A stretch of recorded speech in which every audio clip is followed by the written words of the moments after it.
மாண்புமிகு பேரவைத் தலைவர் அவர்களே, முதலில் நம்பிக்கை தீர்மானத்தில் மக்களுக்கான இந்த ஆட்சியை, மனசாட்சியுள்ள மக்களாட்சியை ஆதரித்து வெற்றி பெற செய்த மாண்புமிகு உறுப்பினர்கள் அனைவருக்கும் நெஞ்சார்ந்த நன்றியை நமது அரசின் சார்பாக தெரிவித்துக் கொள்கிறேன். நடைபெற்று முடிந்த சட்டமன்ற தேர்தலில் எந்த அணியும் இல்லாமல் தனி அணியாக, தனி சிறப்புமிக்க அணியாக, மக்கள் அணியாக, மக்களை விரும்பும் அணியாக, மக்கள் விரும்பும் அணியாக களம் காண்டோம். 1967 and 1977 தேர்தல்கள் வாயிலாக அமைந்த சாமானியர்களின் அரசை போலவே 2026 சட்டமன்ற தேர்தல் வாயிலாக தமிழக வெற்றி கழகமும் சாமானியர்களின் அரசையை அமைக்கும் என்று மக்களிடம் தீர்மானமாக கூறினோம். மக்களும் நம் மீது நம்பிக்கை வைத்து தீர்மானமாக வாக்களித்தனர். வாகை சூடும் அந்த வரலாறு திரும்பியது. விசில் அலை வெற்றி அலையாக மாறியது. ஒரு விரல் புரட்சி விசில் புரட்சியானது. கட்சி ஆரம்பித்த 3 ஆண்டுகளுக்குள் 34.92% 1,72,26,208 வாக்குகளை மக்கள் தந்தனர். தமிழக வெற்றி கழகத்தை தனி பெரும் கட்சியாக சட்டமன்றத்திற்கு அனுப்பி வைத்தனர். கட்சி ஆரம்பித்த 3 ஆண்டுகளுக்குள்ளே மிக மிக சிறிய அளவில், ஒரு நூல் இழைவில் தனி பெரும்பான்மை கொஞ்சம் தள்ளி போயிருக்கிறது. அதனால் இந்த அரசை சிறுபான்மை அரசு போல யாரும் நினைத்தால் அதிலும் எங்களுக்கு மகிழ்ச்சியே. நாங்களே சொல்கிறோம், இது சிறுபான்மை அரசுதான்.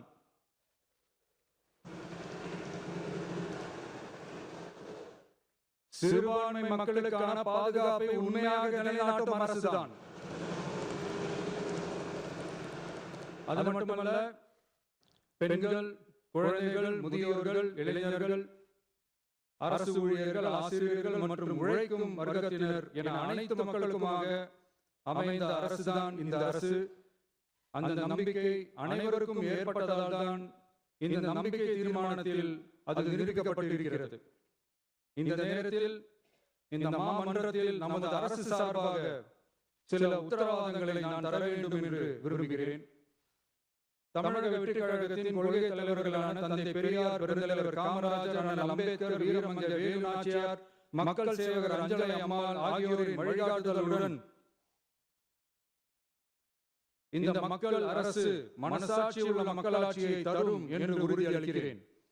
சமூக நீதி, சமநீதி, சம வாய்ப்புடன், உண்மையான உறுதியான ஜனநாயகத்துடன், மதச்சார்பற்ற சமூக நீதி கொள்கைகளுடன் இந்த அரசு நடக்கும். அதில் சிறிது மாற்றமில்லை.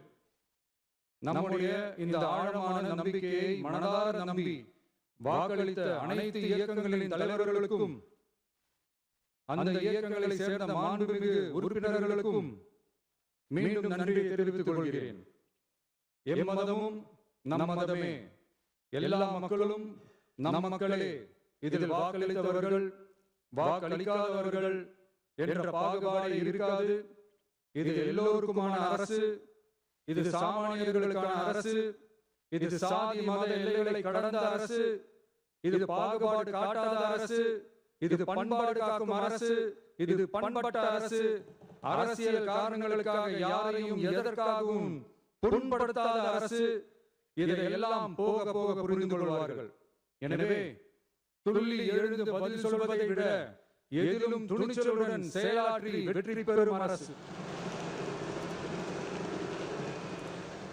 இது. பதவிக்காக, அதிகாரத்துக்காக அமைந்த அரசு அல்ல.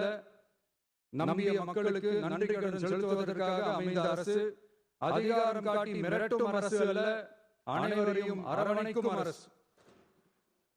எவர் மீதும் வெறுப்பு காட்டும் அரசு அல்ல, எல்லோரையும் விரும்பும் அரசு. மக்களே முக்கியம், மக்கள் நலன் மட்டுமே முக்கியம்.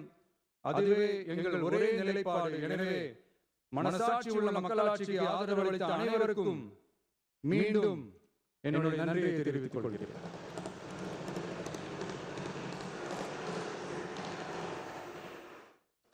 பேரவை மீண்டும் கூடும் நாள் குறிப்பிடப்படாமல் ஒத்திவைக்க கோரும் தீர்மானம் மாண்புமிகு பேரவை முன்னவர் அவர்கள்.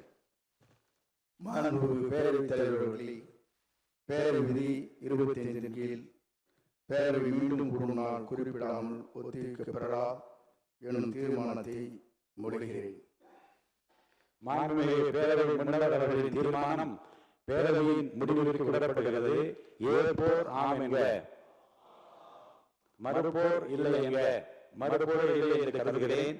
மறுப்போரே இல்லை. தீர்மானம் ஒருமனதாக நிறைவேறியது. பேரவை மீண்டும் கூடும் நாள் குறிப்பிடப்பெறாமல்